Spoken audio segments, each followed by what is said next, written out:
అందరికి very very good morning అండి. ఈ రోజు అయితే నేను ఒక కొత్త రకం టీ చేయబోతున్నా, మీకైతే చూపించుతున్నా. చూడండి ఫ్రెండ్స్, ఫస్ట్ అయితే పాలు పెట్టుకున్నాక పాలు ఇలా మరగాలండి. పాలు మరిగినాక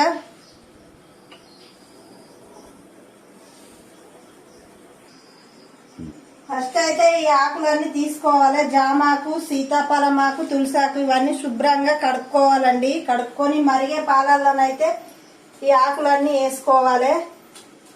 వేసుకున్నాక మరిగేటప్పుడు చక్కెర, చాపత్తి వేసి మరగబెట్టాలండి. మరగబెట్టినాక ఇది టీ అయితే తాగాలి. షుగర్ పేషెంట్లకైనా, వెయిట్ లెస్ తగ్గేందుకైనా, గ్యాస్ ప్రాబ్లం ఉన్న వాళ్ళకైనా ఈ టీ తాగితే చాలా మంచిదండి. రోజు పొద్దున్నే ఈ టీ తాగాలండి. ఇప్పుడైతే చాపత్తా వేస్తున్నానండి. కొద్దిగా అయితే చక్కెర వేసుకోవాలండి. చక్కెర వేసుకోకుండా